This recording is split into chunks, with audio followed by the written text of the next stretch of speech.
Bonjour à toutes et tous. Vous avez sans doute noté, comme chacun, que les déclarations d'Emmanuel Macron lorsqu'il était à Alger ont provoqué une levée de boucliers tout à fait significative en France, significative surtout du caractère toujours et encore très sensible de la relation de notre pays à l'Algérie. Ça s'est quand même fini, je le rappelle pour ceux qui ne le savent pas, par une tentative d'intrusion de plusieurs centaines d'anciens de l'Algérie française dans le meeting d'Emmanuel Macron. Sans doute, ce caractère très sensible de la relation entre la France et l'Algérie ne relève pas seulement de la politique extérieure des deux États, mais aussi dans un État et dans l'autre de la politique intérieure. En France, en tout cas, c'est indiscutable et pour une raison simple, c'est que des millions de Français vivent encore aujourd'hui au passé, le passé de la colonisation et de la guerre d'Algérie. Je pense aux Algériens de France, qu'on oublie toujours quand on énumère ces catégories. Je pense aux anciens soldats français qui ont fait la guerre d'Algérie. Je pense aux Pieds-Noirs. Je pense aux Harkis aussi. Bref, il y a en France toute une partie de notre société qui est, pour des raisons personnelles, très liée à la relation franco-algérienne. Alors, comment est-ce qu'on pourrait imaginer relancer la coopération franco-algérienne et plus généralement, quelle expérience de cette thématique on pouvait difficilement avoir un interlocuteur aussi bien placé que Mohamed Bedjaoui, que j'ai donc l'honneur de saluer ici. Je veux vous le dire parce que pour les plus jeunes, il y en a peut-être quelques-uns quand même, ils ne connaissent pas forcément Mohamed Bedjaoui, donc je veux dire qu'il a été une personnalité centrale de la vie politique algérienne, qu'il a joué un rôle majeur dans les relations franco-algériennes, notamment au moment où il a été ambassadeur d'Algérie à Paris, entre 70 et 79. C'est à cette mission qu'il a consacré ce livre qui est paru récemment chez l'Harmattan, que vous trouverez ici dans la librairie. Mais il a été aussi ensuite, je veux le dire, ministre des Affaires étrangères de l'Algérie de 2005 à 2007. Il avait été, pour dire que son expérience remonte loin, conseiller juridique du FLN, puis du GPRA, et expert donc de la délégation algérienne au moment des négociations sur l'indépendance. Il sera ensuite secrétaire général du gouvernement, ministre de 62 à 70. Il a même présidé plus récemment le Conseil constitutionnel algérien 2002-2005. Et il a un curriculum vitae international considérable puisqu'il a représenté l'Algérie à l'UNESCO de 71 à 79, puis à l'ONU de 79 à 82, qu'il a été ensuite pendant une vingtaine d'années juge de la Cour internationale de justice de La Haye de 82 à 2001, dont il a même été président de 1994 à 1997. C'est ce parcours donc sur lequel nous allons, vous allez l'interroger. Je veux dire aussi, parce que vous voyez, c'est compliqué de présenter Mohamed Bedjaoui, parce qu'il y a beaucoup de choses à dire, qu'il est connu comme un juriste tout à fait éminent qui a publié de nombreux livres, de très nombreux articles de droit. Et donc, voilà, je le laisse choisir ce dont il va nous parler dans sa présentation.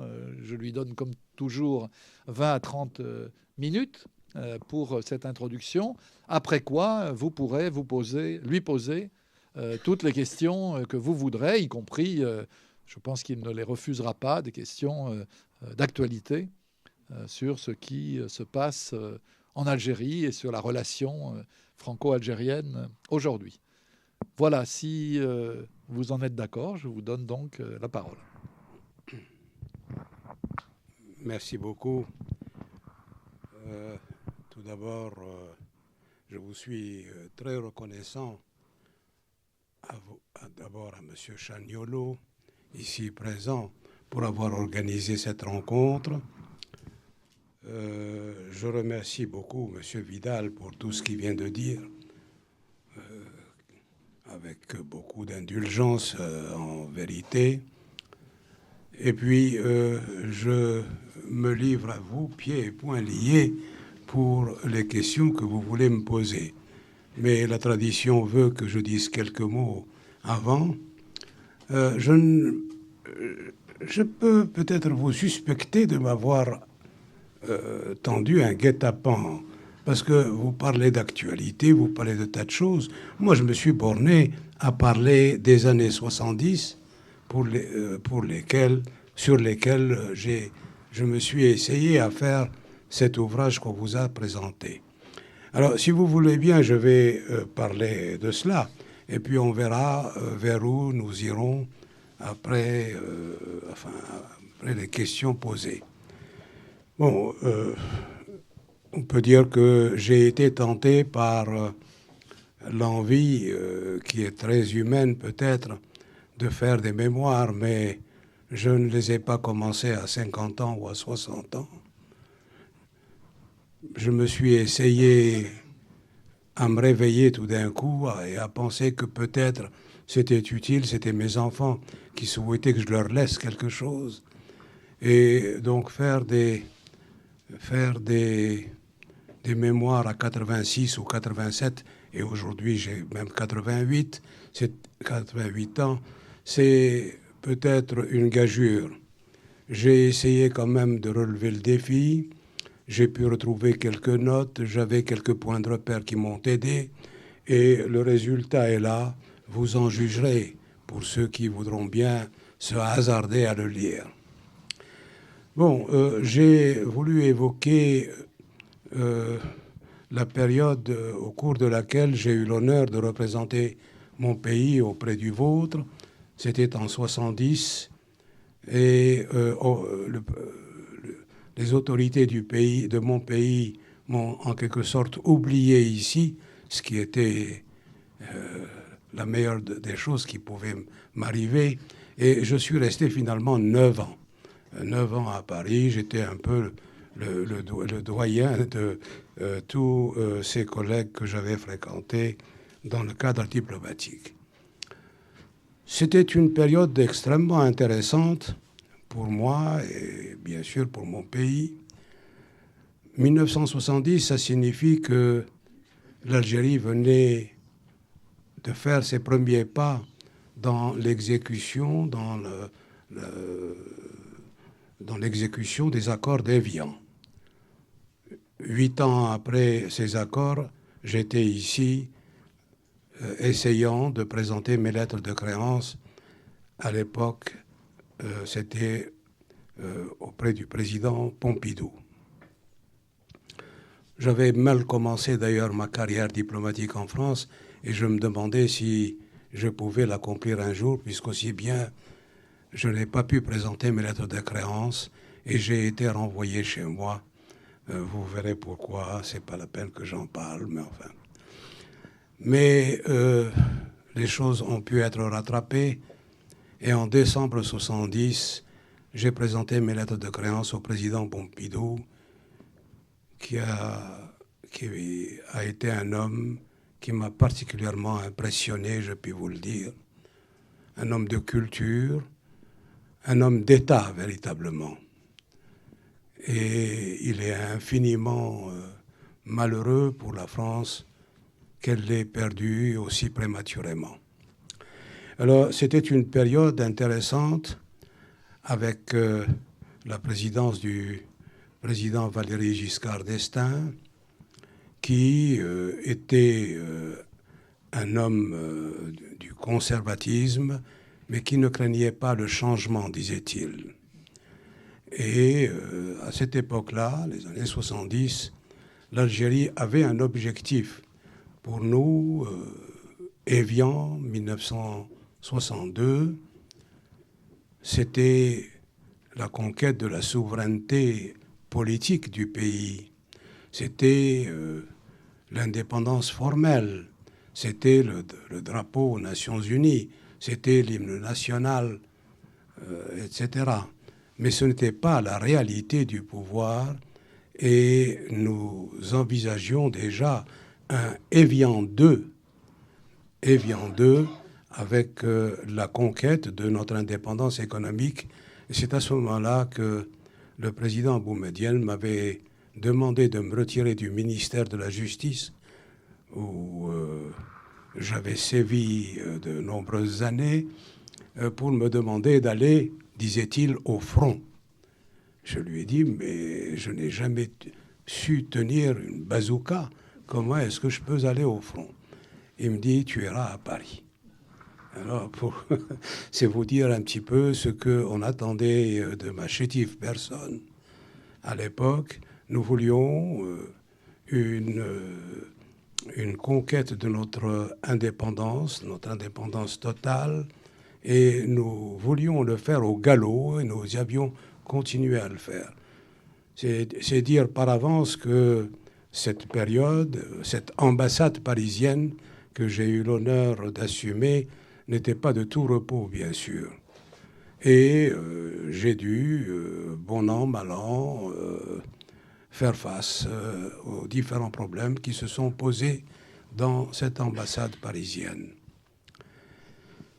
Nous avons essuyé plusieurs crises dans nos relations de 70 à 79 pendant que j'étais là.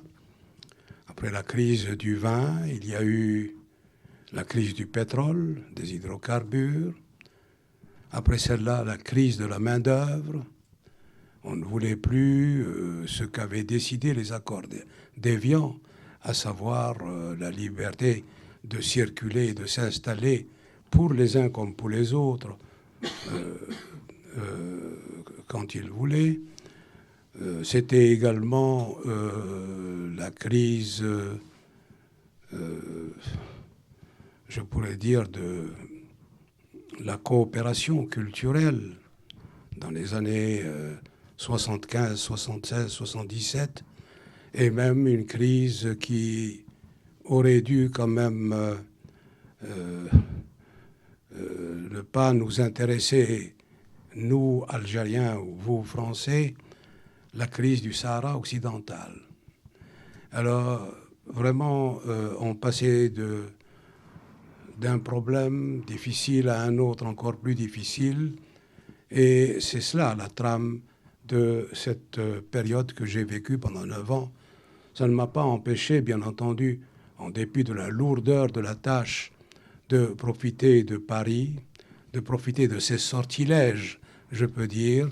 Et j'ai, à la fin de cet ouvrage, qui était un peu,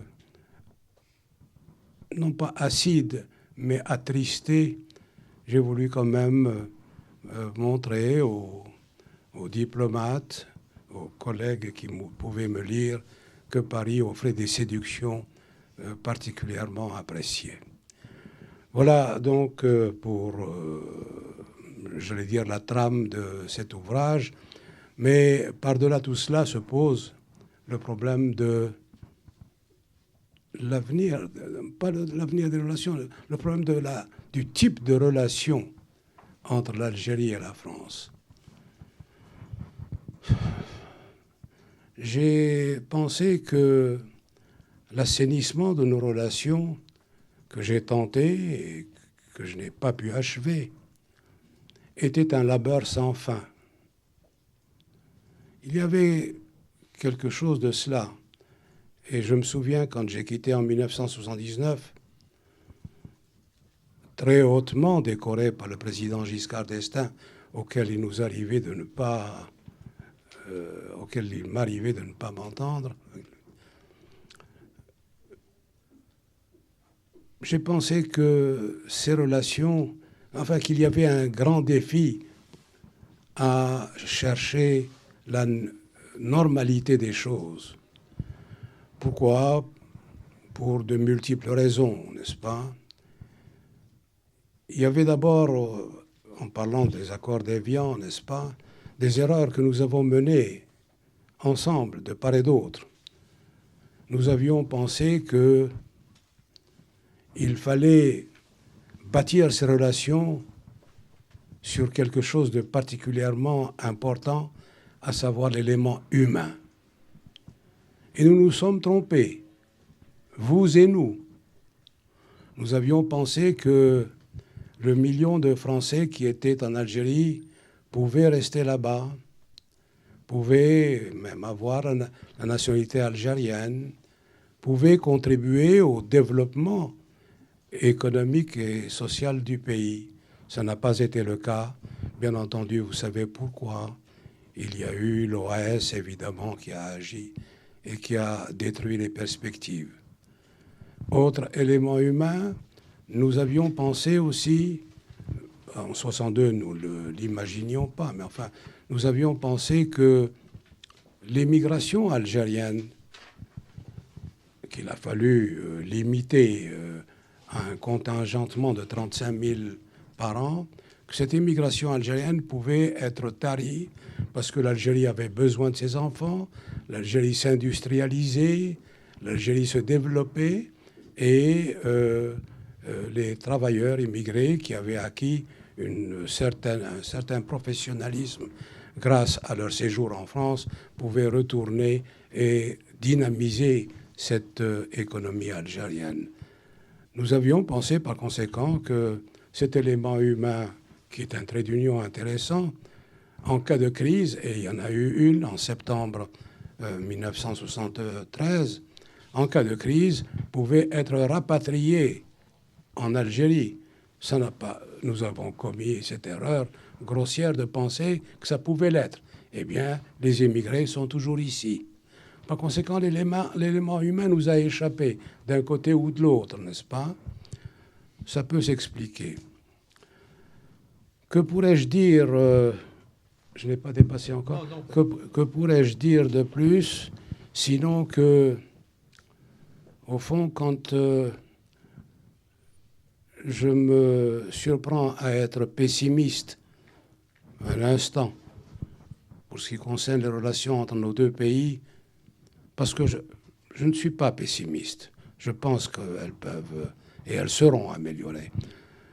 Quand je suis pessimiste un instant, je me dis au fond, pendant ces 9 années d'ambassade parisienne, j'ai pratiquement passé la moitié de mon temps à préparer la visite du président Giscard d'Estaing en Algérie et la moitié du reste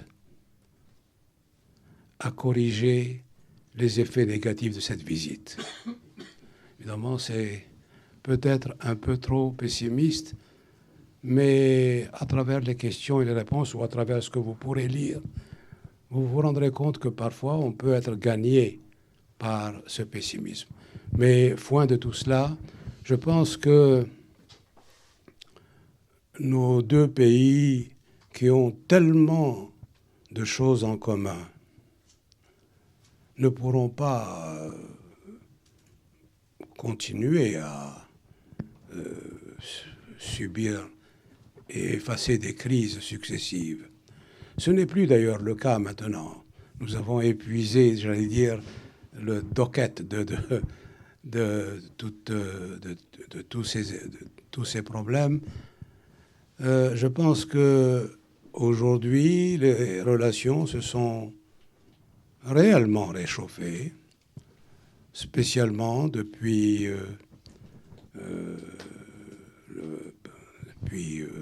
l'arrivée au pouvoir du président François Hollande. Et nous avons des raisons de penser que les bonnes relations ainsi retrouvées continueront. Voilà tout ce que je peux dire pour l'instant. Vous découvrirez beaucoup de choses, peut-être, si vous vous hasardez à lire ce livre.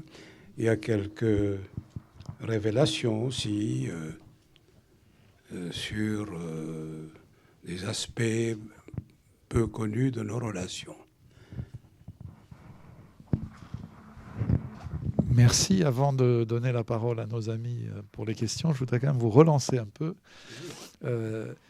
Quels ont été, et qu'est-ce qu'il en reste aujourd'hui, quels ont été les principaux obstacles de part et d'autre au développement de relations qui auraient dû être naturelles d'une certaine manière entre nos deux pays? C'est-à-dire, on a l'impression qu'on a, en France en tout cas, je ne me permettrai pas de juger de ce qui se passe en Algérie, mais j'ai bien quand même l'impression qu'il y a des obstacles aussi en Algérie. On a l'impression en France qu'on a une sorte de lobby, et pas seulement de lobby âgé, qui n'a pas digéré le fait que l'Algérie soit devenue indépendante, pour dire les choses simplement. Est-ce qu'il n'y a pas, du côté algérien aussi, une difficulté à faire un bilan qui est un bilan plus contrasté de la réalité de l'Algérie indépendante, de son cheminement, des difficultés qu'elle a rencontrées, qu'elle rencontre encore aujourd'hui, qui sans doute jouent dans la difficulté des relations elles-mêmes? Bien, ce que vous venez de dire complète fort heureusement ce que je devais dire, ce que j'ai dit déjà. Et je suis tout à fait d'accord avec vous. Il y a des éléments, évidemment, qui ont perturbé nos relations. Il y a d'autres éléments plus fastes, tout de même. On pourrait faire la liste des problèmes qui nous ont séparés. L'un d'entre eux, et dans tous les esprits, c'est l'évocation du mémoriel, la mémoire, n'est-ce pas, de ce qui s'est passé. Et, les Algériens avaient soif de se faire reconnaître qu'ils ont été, comment dire, particulièrement les grandes victimes de la colonisation. Celle-ci s'est passée avec des temps différents, des moments, des tonus différents. Mais pour nous qui avons été les sujets d'une assimilation toujours ratée, nous avons estimé que nous avons perdu et notre algérianité, et notre arabité, notre islam, sans gagner pour autant la francité, etc., n'est-ce pas? Et que finalement, c'est un solde particulièrement négatif. Alors, il y a eu des moments difficiles. Je prends l'exemple de ce qui s'est passé il y a quelques années. Le président Chirac, qui a été un homme exceptionnellement lucide dans nos relations et qui a beaucoup fait pour l'amélioration de nos rapports, nous a proposé une charte, une sorte de charte pour une entente et une coopération vraiment féconde de part et d'autre. Mais ça ne s'est pas passé comme on le souhaitait. Il y avait d'abord l'aspect mémoriel. Il était prêt à faire quelque chose. Mais il y avait aussi, en février 2005, une loi qui a été votée par le Parlement français. Le Parlement français est souverain, mais une des dispositions de cette loi avait parlé des bienfaits de la colonisation, ce qui nous a évidemment fait sursauter en Algérie. Pourquoi? Parce que, nous avons tendance peut-être à présenter la colonisation toujours comme sombre. Et c'est vrai, nous en avons souffert parce que, par-delà même le fait qu'il y ait eu des routes construites ou un début d'éducation ou d'instruction des Algériens, ou que, je ne sais pas, enfin, par-delà, disons, ce que certains ici appellent des bienfaits de la colonisation, il y a quand même un méfait évident. L'Algérien a fini par ne plus savoir ce qu'il est, ce qu'il était. Et il a fallu évidemment faire un travail en profondeur de la part des Algériens pour retrouver leur identité perdue. Et ça, c'est très important. Cette colonisation d'un pays qu'on voulait assimiler de Dunkerque à Tamanrasset, cette colonisation n'a pas ressemblé aux autres, à celle du Maroc, qui n'était pas une colonisation, celle de la Tunisie ou de l'Indochine ou d'autres pays, n'est-ce pas? On a voulu faire de l'Algérien un Français, on a échoué complètement à le faire, mais on l'a empêché d'être Algérien. Et ça, retrouver son identité, c'est énorme, c'est considérable, avec des cascades de conséquences au quotidien, si je puis dire. Voilà ce que, pour l'instant, je pouvais dire encore. Merci beaucoup. Monsieur, oui. Attendez le micro, parce que sinon, vous ne serez pas dans la vidéo. Voilà. Bonjour, monsieur le ministre. Je suis Mohamed de Chouicha. Je suis un ancien cadre algérien. J'en viens à la dernière déclaration du candidat à la présidence française qui avait de quoi mettre du baume au cœur des Algériens. Pensez-vous éventuellement que dans ce cas, nous puissions enfin commencer une nouvelle page, que ce pardon impacterait dans la Méditerranée, dans la mesure où la situation de l'Algérie pourrait jouer un rôle médiateur dans l'espace méditerranéen? Merci beaucoup. Merci. Vous voulez qu'on prenne plusieurs questions à la fois ou une comme ça, une à une? Oui, vous évoquez ce que M. Vidal déjà avait dans son introduction évoqué. Le candidat à la présidence de la République s'est exprimé comme il l'entendait et a considéré que le colonialisme en Algérie constituait un crime contre l'humanité. Un crime contre l'humanité. Bon, les juristes peuvent évidemment s'accaparer de l'expression, mais ces juristes pourront vous dire, je le dis sous le contrôle du professeur Chaniolo, pourront vous dire qu'il n'y a pas de définition juridique précise en ce qui concerne le crime contre l'humanité.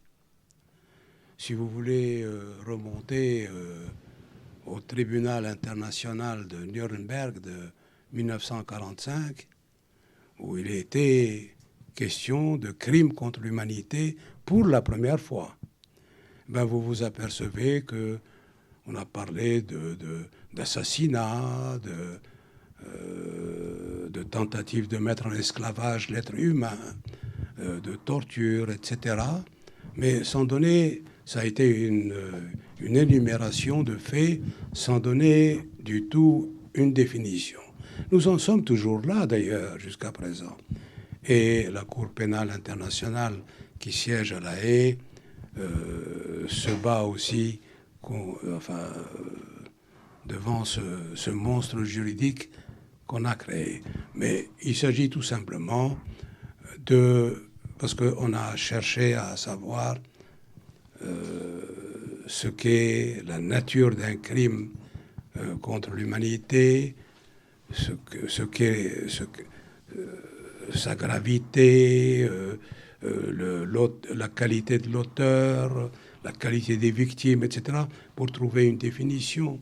Mais on n'en a pas véritablement esquissé une tout à fait acceptable. Ce que je peux dire, c'est que le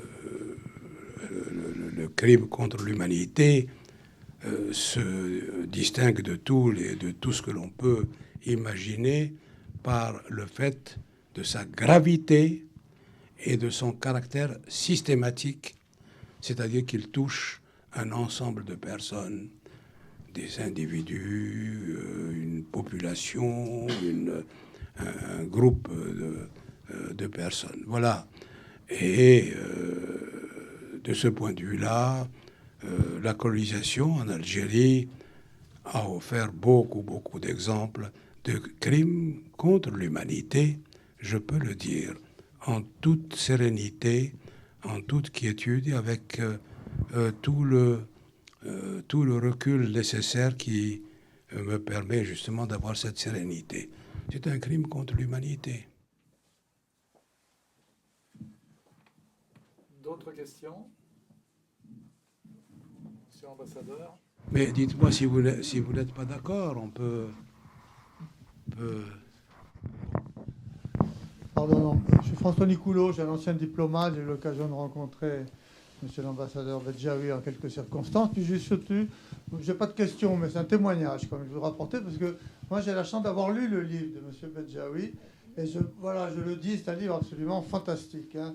Pour ceux qui s'intéressent à la diplomatie, de voir quelqu'un raconter par le menu qu'est-ce que c'est que le travail en finesse, discret de la diplomatie pour la résolution des nombreuses crises que M. Bedjaoui a citées, c'est vraiment un témoignage extraordinaire. Alors, ce qui est très beau, c'est qu'on voit quelqu'un, c'est évidemment évident pour nous tous, qui est pénétré de culture française, mais qui en même temps défend son pays. Enfin, c'est aussi une évidence, mais avec un patriotisme vraiment acharné, on peut dire, et en même temps une clarté d'esprit, quand même un sens de l'équilibre, voilà, un sens de la justice qui s'est ensuite traduit dans les nombreuses fonctions qu'il a exercées, notamment de président, enfin, de juge et de président de la Cour internationale de justice. Voilà, c'est un très beau témoignage. Quand on a lu ce livre, on en sort vraiment enrichi. Et ceux qui s'intéressent à ce que c'est que le travail diplomatique, je pense que c'est un livre indispensable. Voilà, merci beaucoup.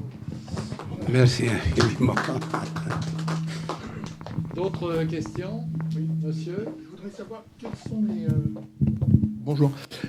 Quelles sont les grandes étapes dans cette relation depuis les accords d'Évian, et vraiment les choses symboliques très très importantes selon vous jusqu'à aujourd'hui? Quels sont vraiment si vous aviez 5 points importants sur cette relation entre la France et l'Algérie, ce seraient lesquels par exemple?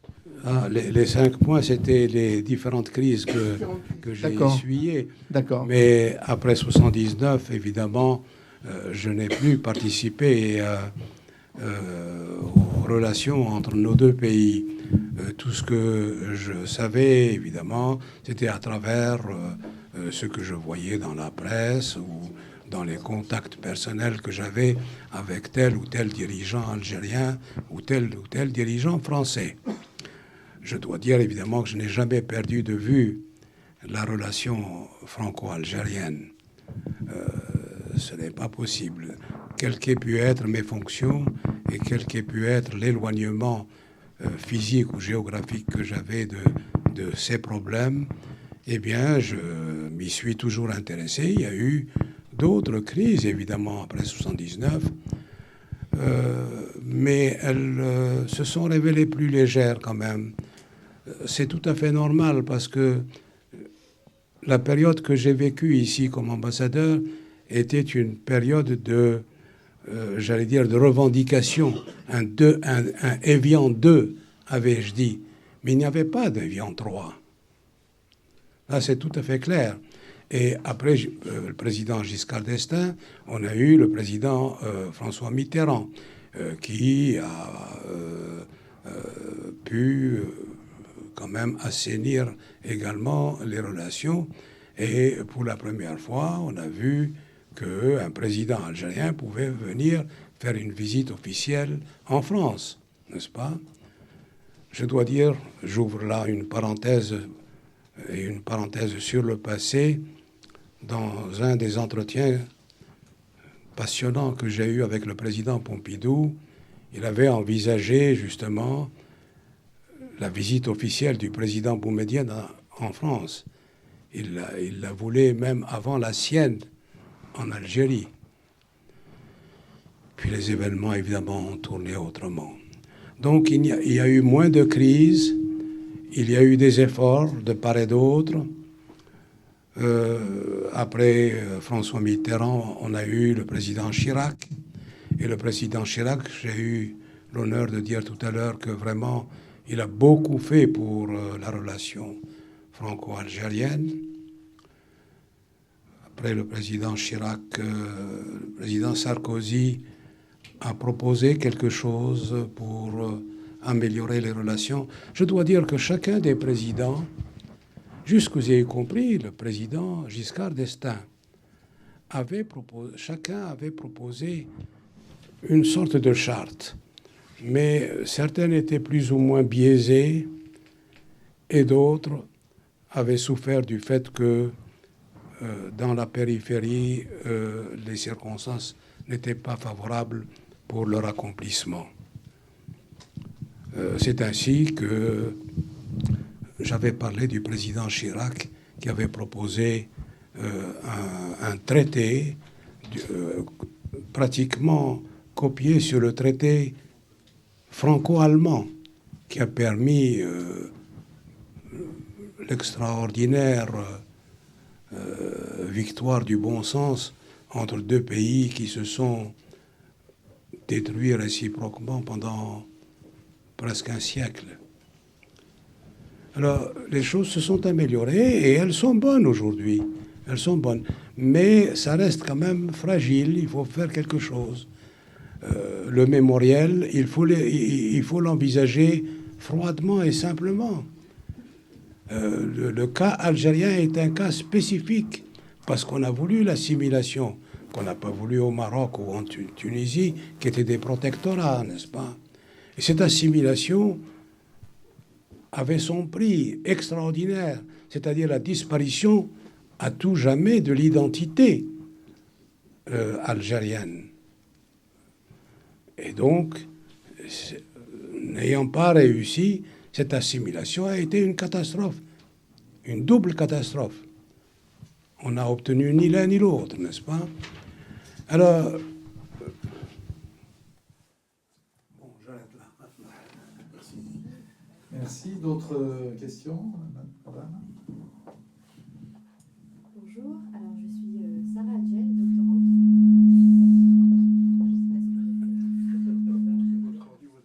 Voilà. Je m'éloigne. Donc, je suis doctorante en histoire contemporaine et je travaille sur la diplomatie de l'énergie en Afrique du Nord et notamment sur le rôle des diplomates issus d'Algérie, de Tunisie, du Maroc et de la Libye, sur les questions notamment des hydrocarbures. Bon, j'aurais des dizaines de questions à vous poser, mais je ne vais pas les poser maintenant. Plutôt en tant qu'historienne, je me demandais si vous aviez des archives personnelles et si oui, est-ce que vous les aviez utilisées pour cet ouvrage et si vous comptiez les déposer aux archives nationales ou en Algérie, bien sûr, ou si vous avez ces archives-là, si elles pourront être mises à disposition auprès des chercheurs, parce que moi, en tant qu'historienne, je raffole de ce genre de sources, et surtout de valoriser un peu les sources de l'autre côté de la Méditerranée. Voilà, donc c'est une question, je me dis, qui pourrait peut-être intéresser le public, il y a peut-être des étudiants ou juste... voilà. C'est une question très intéressée, en fait. Oui, oui. Mais très intéressante aussi. Alors, je dois dire que je suis quelqu'un qui, par nature ou par formation, a toujours donné un très grand prix aux archives. Je vais publier un deuxième ouvrage qui, sur le plan historique, se situe non pas après celui-ci, sur le plan chronologique, mais avant. C'est-à-dire que je suis en train de terminer donc cet ouvrage sur, j'allais dire, mes révolutions de 54 à 62 et même avant 54 pour ce qui me concerne. Mes révolutions, c'est ma participation modeste, marginale à cette révolution pour l'indépendance de mon pays. Alors, j'utilise beaucoup d'archives. Je dois dire que du temps du FLN au combat, du temps de l'Algérie combattante, j'ai été celui qui a mené des batailles terribles pour qu'on puisse créer des archives, spécialement lorsque le 19 septembre 58, le GPRA a été créé, le gouvernement provisoire, j'ai dit il ne peut pas y avoir d'État sans archives et pas d'archives sans État. Et j'ai commencé à créer ces archives. Il y a des choses extraordinaires que j'ai vues et que j'ai conservées, pas devers moi-même, mais que j'ai conservées pour le pays. Je ne sais pas où elles doivent être maintenant, ces choses. On peut en parler si vous voulez. Mais... Oui, on peut en parler à l'occasion. Si je peux me permettre de répondre, c'est que c'est des archives qui en effet sont J'ai des archives aux archives nationales personnelles, mais mes archives personnelles, j'en ai fait des copies.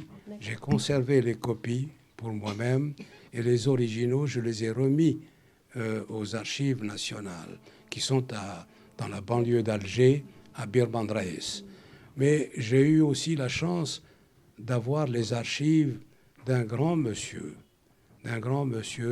qui a été mon maître à penser. C'est le docteur Ahmed Francis, qui était ministre de l'économie et des finances du gouvernement provisoire d'abord et du tout premier gouvernement de l'indépendance. Et en ses qualités de ministre de l'économie et des finances, mais en sa qualité surtout de grand militant de la cause algérienne, il a laissé beaucoup de documents. Nous avons fait des missions ensemble, etc. Et j'ai fait la même chose à sa mort. J'ai pris ses archives et j'ai conservé les copies et j'ai restitué les originaux à Bir Bandraès aussi. Vous pouvez les y trouver. Je voudrais vous dire de ce point de vue-là, si vous me le permettez, c'est hors sujet, bien sûr.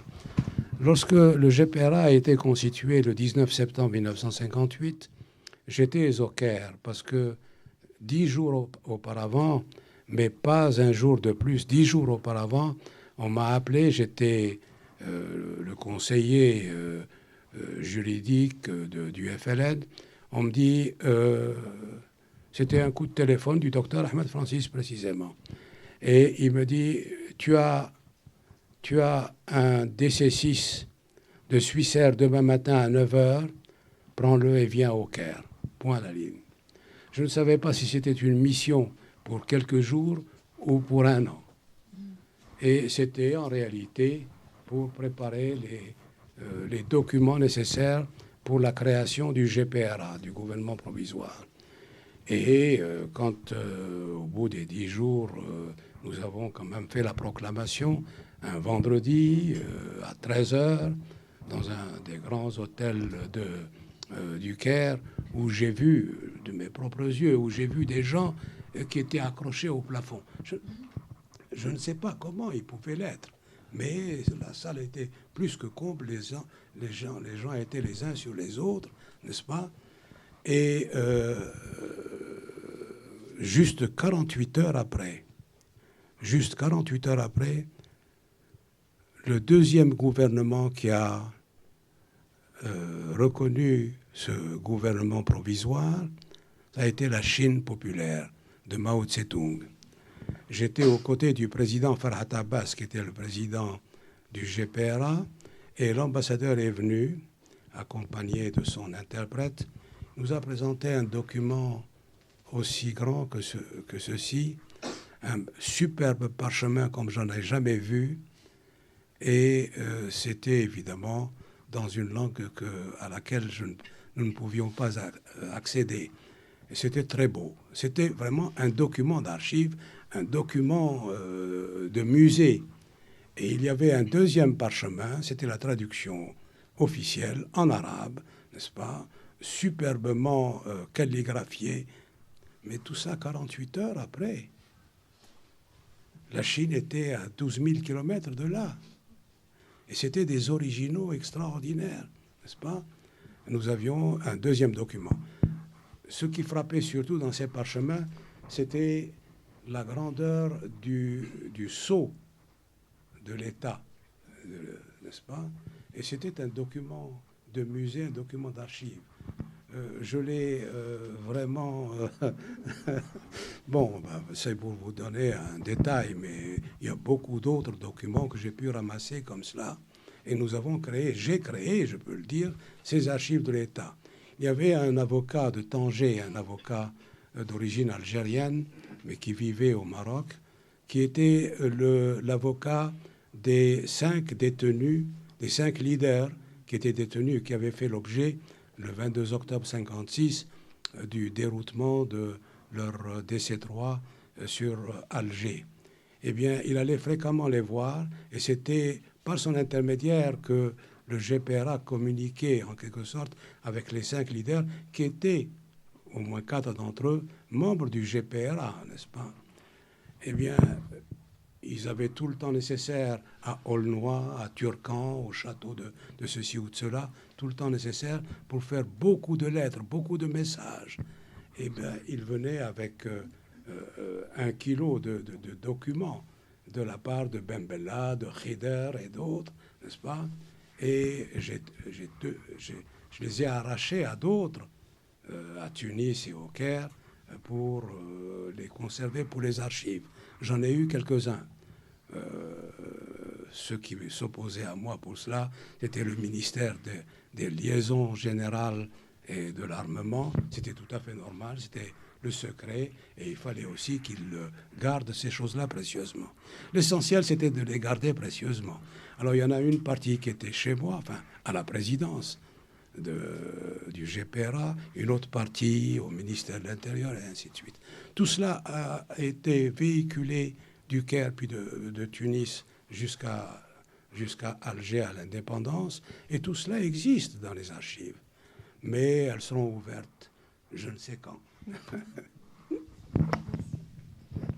On se demande comment on va faire avec les SMS, les emails pour constituer des archives fiables. D'autres questions, madame? Oui, je m'appelle Guillemette de Véricourt. Je m'intéresse actuellement au conflit israélo-palestinien, mais j'aurais voulu que vous nous donniez un petit peu votre point de vue sur l'évolution de l'Algérie et sur les effets qu'ont pu avoir l'indépendance et comment, si pour vous, elle a été exploitée aussi bien qu'elle aurait pu l'être, et quel est le rôle actuel de l'Algérie dans le Proche-Orient dans son ensemble. Le rôle de l'Algérie au Proche-Orient. Mon Dieu. Quand j'avais l'honneur de parler du Moyen-Orient durant mon ambassade parisienne, quand j'avais surtout l'honneur d'en parler au président Giscard d'Estaing, il me répétait simplement « Ne parlons pas de la confusion moyen-orientale ».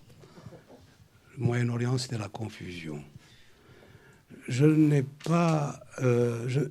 D'abord, je ne suis pas qualifié du tout pour vous dire quelle est la position de mon pays en ce qui concerne le Moyen-Orient. Tout ce que je peux vous dire, c'est que nous sommes pour la paix enfin retrouvée, et pour le faire, il faudra encore beaucoup de temps. Je ne crois pas que... Mais là, je m'aventure peut-être, madame. Je ne crois pas que vous avez le bon interlocuteur pour vous parler de ces choses-là aujourd'hui. Je n'ai pas suivi cela, mais il est indigne de l'être humain, quel qu'il soit. Il est indigne de l'être humain qu'il ait fallu attendre 2000 ans pour que les Juifs puissent avoir leur patrie. Mais il est tout aussi indigne de l'être humain qu'il faille 2000 ans encore pour que les Palestiniens aient la leur. Mais que fait l'Algérie? Il y a eu une époque où Mais l'Algérie, madame, a des problèmes aujourd'hui. L'Algérie a des problèmes aujourd'hui. Lorsque j'ai préparé la visite du président Giscard d'Estaing en Algérie, cette visite a eu lieu, effectivement, c'était le 8 avril 1975, moins d'un an après son investiture,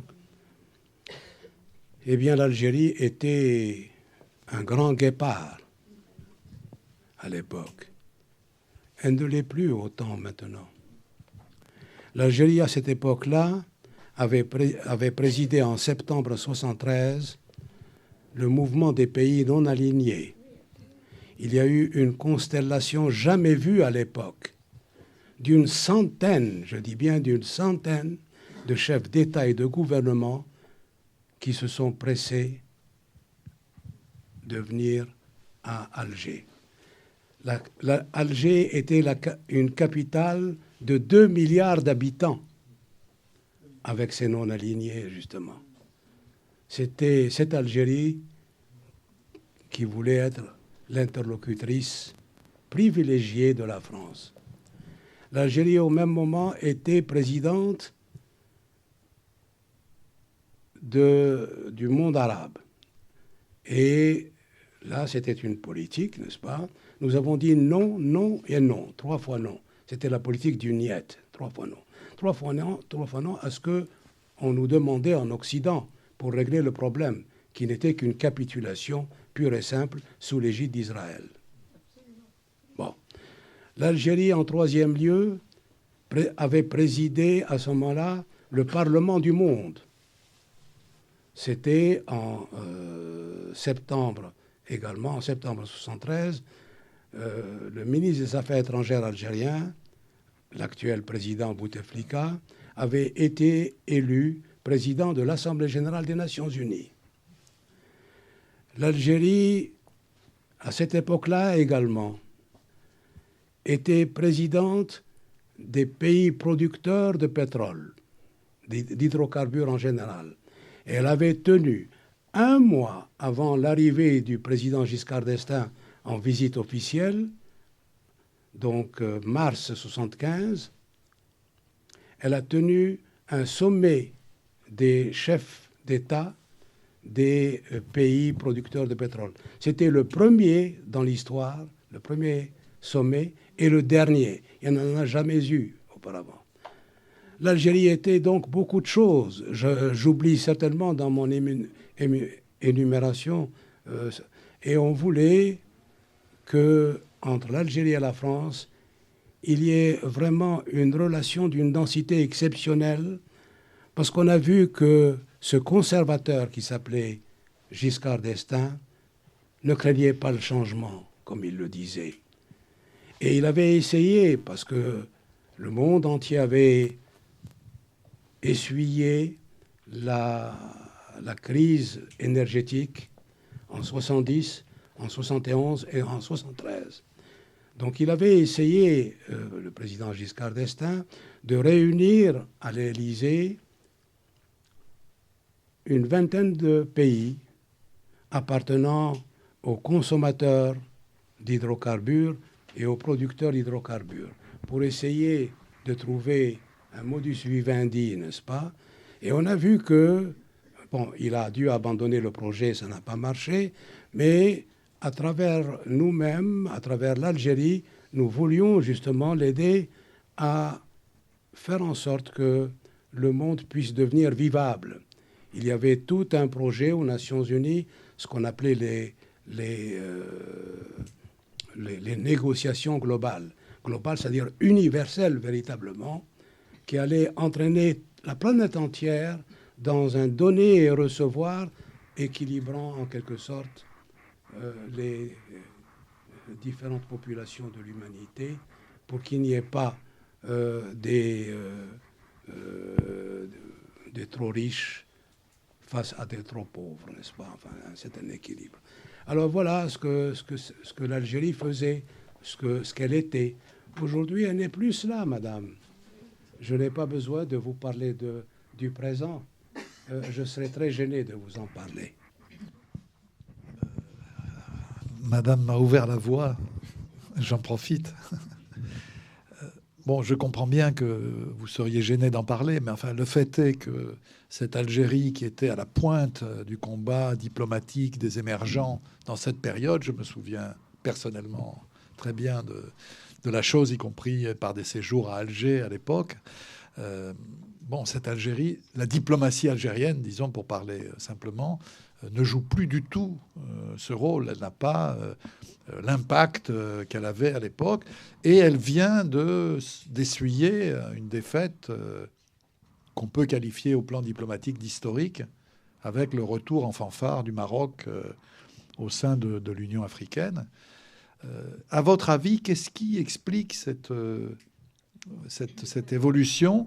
Et est-ce que l'extraordinaire piège qu'a été, en fin de compte, l'affaire du Sahara occidental n'est pas un des pivots qui explique cette difficulté, qui explique cette reculade? Je ne juge pas sur le fond, évidemment, Dieu m'en garde, du conflit lui-même, mais je veux dire, la manière dont l'Algérie s'est engagée d'une façon extrêmement forte derrière la revendication sahraoui, est-ce que ça n'est pas une des causes des difficultés de sa diplomatie aujourd'hui?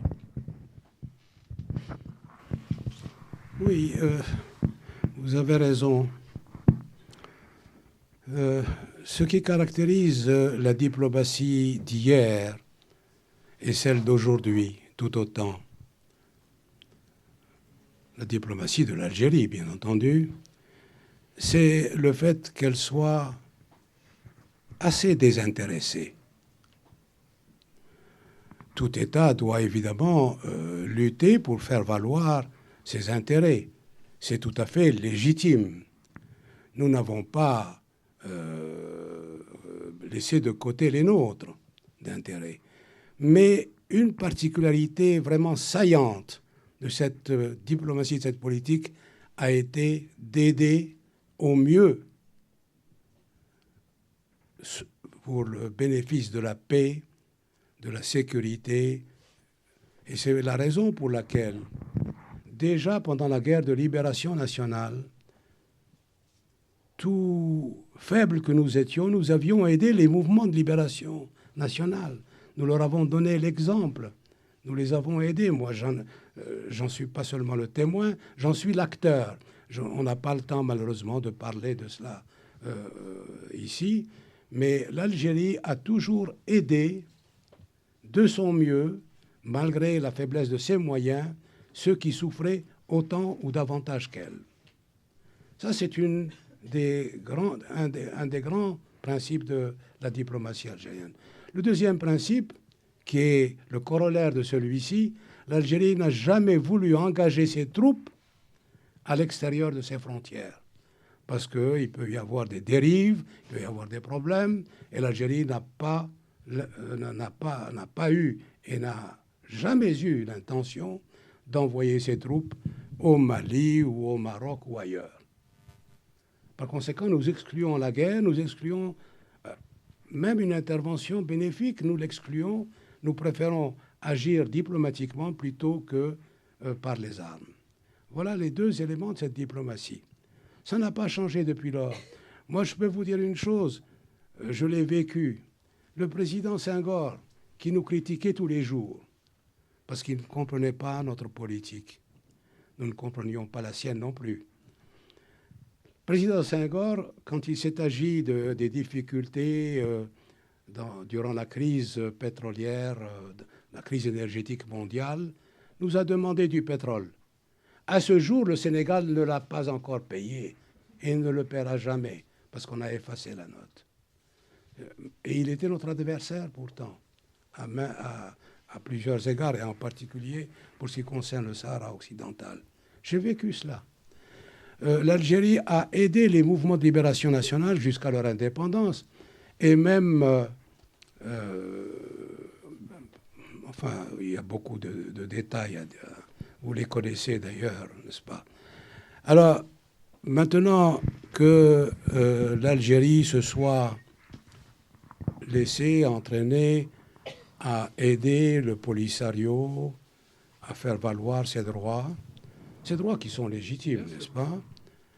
Eh bien, ça faisait partie de cette politique dont j'ai essayé de montrer les deux éléments de base, les deux éléments fondamentaux. Et il s'est trouvé que, au début, dans les années 60, le Maroc et l'Algérie marchaient la main dans la main pour l'obtention de l'indépendance du Sahara occidental. Ça, on l'oublie, n'est-ce pas? Et puis tout d'un coup, les choses ont changé du côté marocain, où on a souhaité tout simplement la mainmise. Je peux vous dire que ce n'est pas l'Algérie qui a dit que les droits du Polisario sont imprescriptibles. C'est la Cour internationale de justice elle-même. En octobre 1975, la Cour a rendu un avis consultatif.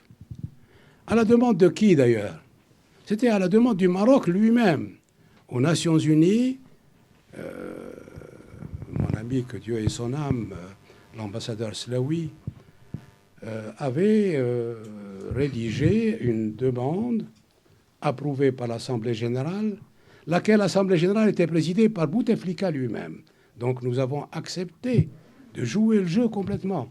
Le Maroc veut demander un avis consultatif à la Cour internationale de justice pour savoir ce qu'est ce Sahara occidental, pour savoir à qui il a appartenu historiquement, etc. Nous avons trouvé la question tout à fait passéiste, parce que le passé est le passé. Moscou a appartenu à la France à un moment donné. Serait-il raisonnable de la revendiquer aujourd'hui? Eh bien, le Maroc a souhaité que la Cour internationale de justice se prononce sur le passé du Sahara occidental et dise si oui ou non il y avait eu une allégeance de la part des habitants du Sahara occidental à la personne de Sa Majesté le roi du Maroc. La Cour internationale de justice, avec la minutie qui est la sienne quand elle examine un dossier d'un État, et je peux vous dire que vraiment, nous passons des mois et des mois sur un dossier, ça peut durer des années même, eh bien la Cour internationale de justice a dit qu'elle n'a trouvé aucun élément susceptible de pouvoir dire que les populations du Sahara occidental étaient des sujets du Maroc. Ça n'a pas empêché, dès le lendemain, ce qu'on a appelé la marche verte du royaume du Maroc pour conquérir le Sahara occidental. Quand je dis tout cela, pardonnez-moi, je ne fais que constater. Je ne reproche rien au Maroc. Je ne remercie pas la Cour internationale et je ne dis pas du bien de l'Algérie. C'est simplement des réalités. Le lendemain, dans le monde entier, une certaine propagande a dit, la Cour internationale de justice a dit que le Sahara occidental appartenait au Maroc et il va à la conquête pacifique de ce bien qui lui a été reconnu par la Cour internationale. Ce n'était pas vrai. Mais j'ai perdu le fil de la question. C'est-à-dire, aujourd'hui, on a l'impression qu'au sein de l'unité africaine, on a une diplomatie algérienne qui a vu le Maroc retrouver... Oui. Mais c'est la vérité, c'est une réalité. Le Maroc est un très grand pays qui est en train de réussir des prodiges, d'abord sur le plan économique, sur le plan intérieur, et le roi du Maroc est extrêmement dynamique. Il en est à son 11e voyage en Afrique, ce qui est extrêmement important. Auparavant, le Maroc n'était pas connu du monde africain, du monde noir, et c'était l'Algérie qui avait évidemment, depuis sa guerre de libération nationale, qui avait des rapports privilégiés avec tout ce monde-là. Eh bien, dans l'histoire d'un continent, dans l'histoire du monde, il y a des flux et des reflux. C'est tout ce que je peux dire. D'autres questions? Je vous en prie. Bonjour, je m'appelle Amina et je voulais vous poser une question sur l'identité algérienne. L'identité algérienne, j'ai trouvé ça très intéressant ce que vous avez dit, surtout quand vous avez employé la phrase « l'Algérien finit par ne plus savoir ce qu'il est » à cause de cette tentative d'assimilation. Et moi, j'ai l'impression qu'aujourd'hui, de plus en plus, en Algérie, on est en perte d'identité, en perte de cohérence, on ne se ressemble plus. Et j'ai l'impression que plus les décennies passent et plus la situation empire. Et je voulais vous demander si vous pensez que c'est à cause de ce qui s'est passé pendant la colonisation ou pendant la guerre, ou est-ce qu'il y a eu des faits après qui ont contribué justement à cette un peu dilution d'identité? Voilà une question qui est au cœur de votre réflexion, je crois. Je ne crois pas que nous avons perdu pied maintenant. Au contraire, je crois que nous avons fait un bon bout de chemin pour reconquérir ce qui était tout à fait légitime, notre identité. La langue arabe, par exemple, avait été considérée pendant 132 ans comme une langue étrangère. J'ai appris au collège colonial de Slan de Tlemcen la langue arabe comme deuxième langue, comme langue étrangère. J'avais fait de l'allemand et j'avais fait de l'arabe. Alors, aujourd'hui, ce n'est plus le cas. Les Algériens sont arabisés et ça a été un très grand effort de l'Algérie indépendante. On a fait revivre cette langue. Il faut d'abord préciser une chose. Nous avons constaté qu'un pays qui veut réaliser quelque chose et qui en a la volonté peut réussir. Prenez le cas d'Israël, par exemple. La langue hébraïque était une langue morte. Elle est devenue une langue vivante et de surcroît aujourd'hui une langue scientifique. L'arabe, qui est une langue vivante, ne pouvait pas être en retard là-dessus. Et aujourd'hui, je peux dire qu'à travers la langue, il y a aussi l'aspect culturel, il y a beaucoup d'autres choses, il y a une façon de penser, Nous avons bénéficié de surcroît, là c'est un bienfait de la civilisation, nous avons bénéficié d'un apport de cette colonisation. Nous avons un esprit beaucoup plus... comment dire ? Trouvez-moi un mot. Oui. Écoutez, je crois que c'est une symbiose extrêmement bénéfique qui fait qu'aujourd'hui, l'Algérie a fait de très grands pas dans, dans les retrouvailles nécessaires pour son identité. Cela dit, il y a encore des problèmes.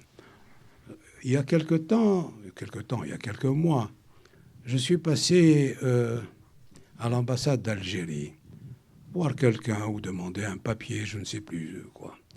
Et puis, en sortant véritablement à la porte, à la sortie, sur la rue, dans la rue de Lisbonne, je vois, me bousculant, une jeune femme, fort belle du reste, qui voulait entrer pendant que je cherchais à en sortir.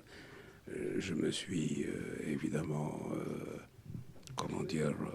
oui, et je l'ai laissée entrer. Elle me dit, c'est l'ambassade ? Je lui ai dit, oui, c'est l'ambassade d'Algérie. Je lui ai dit, je pensais pouvoir l'aider. Vous voulez voir quelqu'un ? Oui, je lui ai dit, vous êtes algérienne ? Elle me dit, non, je suis kabyle. Alors je lui ai dit, écoutez, vous traversez la rue, juste en face, il y a une ambassade de Kabylie. Non, c'est une réalité, malheureusement. Et ça, c'est le travail des pères blancs en Kabylie. C'est un acquis très lourd du passé. Mais ça évoluera. Et moi, je suis optimiste pour tout. N'ouvrons pas le dossier kabyle, s'il vous plaît. La librairie tient au bon état. D'autres questions ?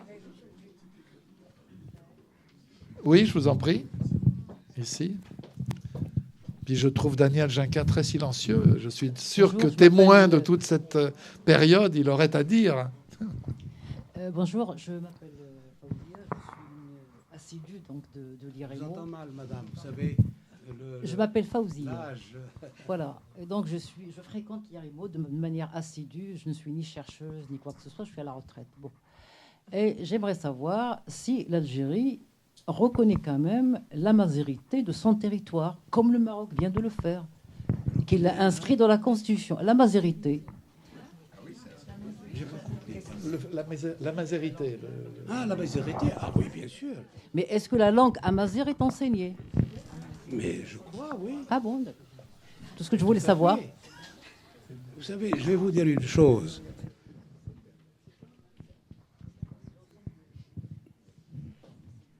L'Algérie a de très faibles moyens, en dépit du fait qu'elle est un peu mieux lotie que d'autres pays en Afrique. Elle a de très faibles moyens, et elle a souhaité faire revivre la langue arabe, qui était une langue étrangère. C'était déjà un objectif extraordinairement lourd, extraordinairement difficile, impliquant la nécessité d'avoir les moyens humains, les moyens financiers, etc., etc.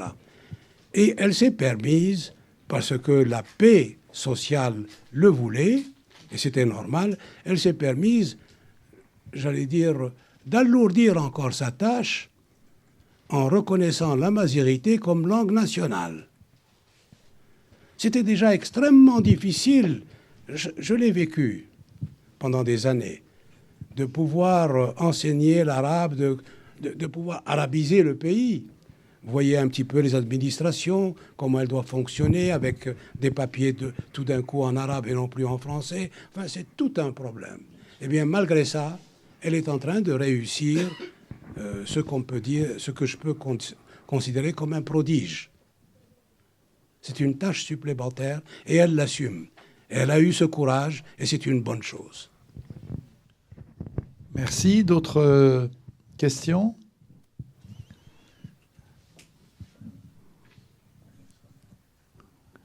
Marie-Claude, peut-être, sur les rapports entre l'Algérie et l'OLP. Marie-Claude Amchari, qui est parmi nous.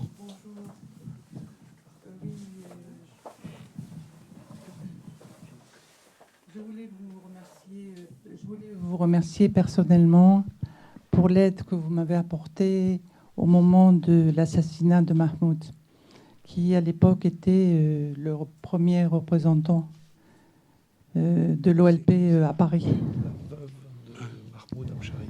Oui.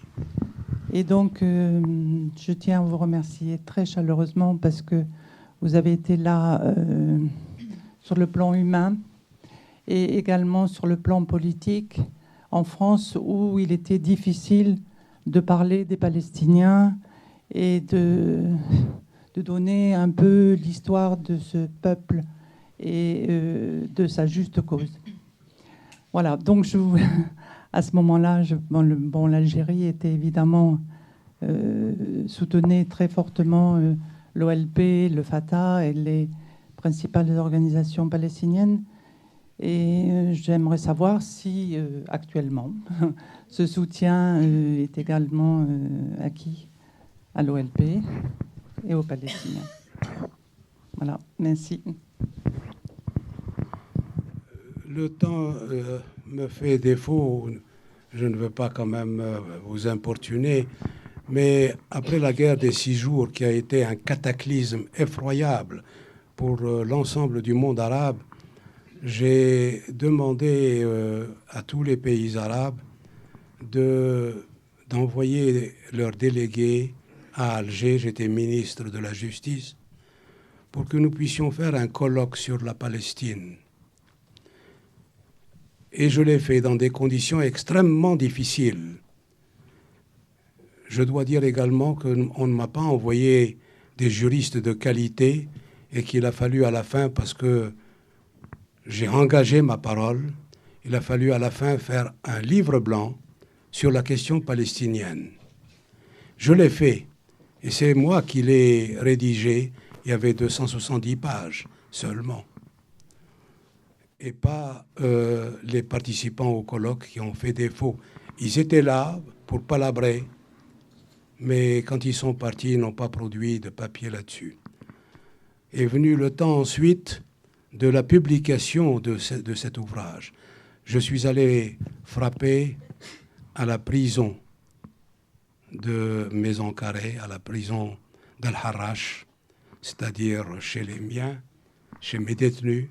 J'avais une petite équipe de délinquants primaires, et je leur ai remis le manuscrit en leur disant « Je ne vous demande pas de me l'imprimer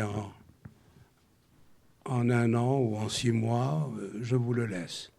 Vous savez de quoi il s'agit. » C'était des jeunes délinquants. Ils me l'ont produit en 1 semaine. En 1967, on n'avait pas le numérique, etc., d'aujourd'hui, de l'Harmattan. Ils me l'ont produit en 1 semaine et il était d'une très belle facture. Venait ensuite un autre problème, celui de le distribuer. Je voulais que le message, et c'était un message, je vous assure, raisonnable et sage, sur la question palestinienne, malgré la douleur que nous éprouvions. J'ai écrit à toutes les maisons d'édition du monde.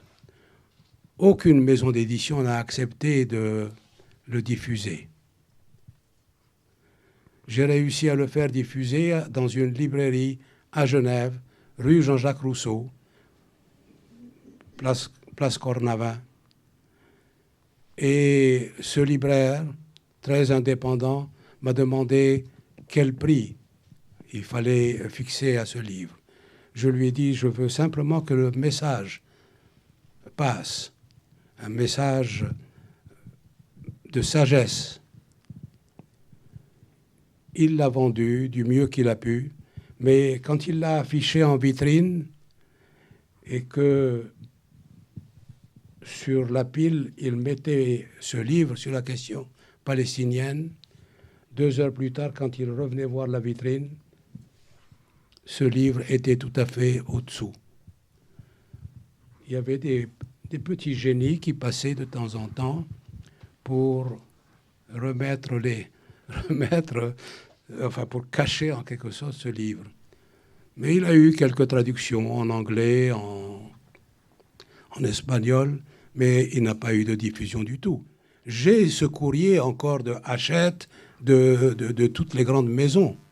Personne n'en a voulu.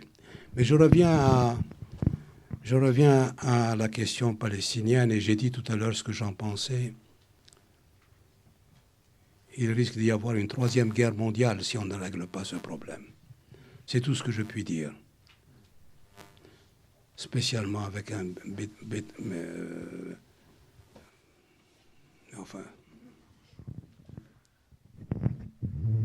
Encore 1 ou 2 questions. Daniel, là-bas. Daniel Ginca était correspondant du Monde à Alger. Voilà. Nous nous connaissons, Monsieur le Ministre. Oui, nous avons eu l'occasion à cette époque-là de nous voir à plusieurs reprises, notamment à propos du conflit du Sahara occidental, puisque le Monde, à l'époque, avait pris une position extrêmement claire, qui était tout à fait dans la tradition de ses engagements sur le droit à l'autodétermination des populations du Sahara occidental.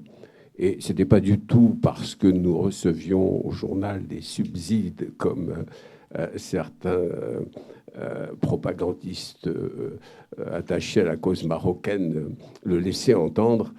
Non, pas du tout. L'Algérie n'avait pas du tout acheté le Monde pour ça. Je crois que le Monde était quand même assez hors de prix. Mais c'était simplement parce que sur cette question-là, il y avait une parfaite harmonie de vue. Je veux dire, nous pensions la même chose sur ce sujet.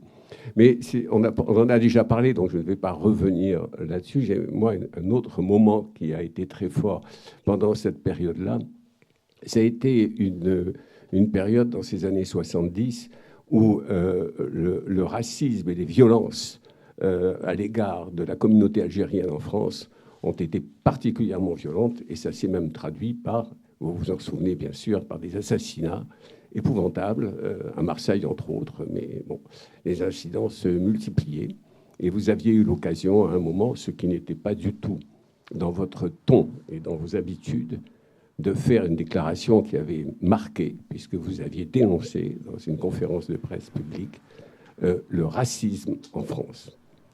Et c'était pas des mots, c'est des mots que vous maniez en général avec beaucoup de précaution. C'était pas dans votre style habituel. C'est dire que les choses effectivement étaient graves. Est-ce que vous pensez que de ce côté-là, les choses se sont plutôt améliorées? Est-ce que vous pensez que aujourd'hui, par rapport notamment à la communauté algérienne, les choses se sont plus apaisées en France? Ou bien est-ce que vous pensez que la montée notamment du Front National permet de craindre un risque un jour de voir se renouveler des violences contre cette communauté? Merci beaucoup, Monsieur Ginca. J'ai évoqué votre nom il y a à peine un mois au Cercle interallié dans une conférence que j'ai faite à la Société d'histoire diplomatique. Et parlant de la relation algéro-française, je vous ai cité quand vous avez dit dans le monde diplomatique un jour que cette relation ressemble à ce divorce de deux personnes qui s'aimaient et qui, ayant obtenu leur séparation, leur divorce, se sont encore plus heurtés, parfois dans des colères invraisemblables et parfois en retrouvant la sérénité. Enfin, je vous cite très mal, mais en tout cas, il y a à peine un mois, vous avez été applaudi à la Société d'histoire diplomatique. Je me souviens de nos relations, de nos rencontres très fréquentes, et je sais avec quelle honnêteté, quel intérêt et quelle déontologie exigeante du journaliste vous avez fait votre œuvre, votre mission, je dois dire. Votre nom est dans tous les esprits de ceux de ma génération. Vous parlez du racisme. Le président Pompidou, je reviens encore vers lui, me disait « Je ne veux pas entendre ce mot, je ne veux pas qu'on le murmure, je ne veux pas qu'on y pense. Mais je sais malheureusement qu'on y pense, a-t-il dit, et il a voulu évidemment prendre un projet de loi qui a été adopté en 1972 là-dessus. Nous vivons en France sous ce régime de la loi de 1972. Le racisme est une réalité humaine, malheureusement. Et elle se double, se complique et s'aggrave quand il y a des distinctions dues à la fortune, dues au physique ou dues à autre chose. Nous ne pouvons pas l'éradiquer entièrement, malheureusement. Et je ne crois pas que la France, qui se dit mère des arts, des armes et des lois, fasse exception au reste du monde. Et je peux vous dire aussi autre chose, c'est qu'avec la montée en puissance de Madame Le Pen, ce sont beaucoup d'Algériens qui me parlent, qui viennent me voir et qui ont une peur panique, beaucoup plus que ne pourrait l'éprouver le Français. Peur panique de voir l'Élysée envahi par ce monde-là. Alors, que faire? Il faudra être vigilant, mais je vous assure, à entendre ces Algériens qui savent qu'ils seront les premiers à être victimes de cette politique, à entendre les Algériens, je pense qu'il y a vraiment un grand danger et il faut que le peuple de France, qui a de belles traditions tout de même, il faut que ce peuple de France sache se libérer de cette hyène.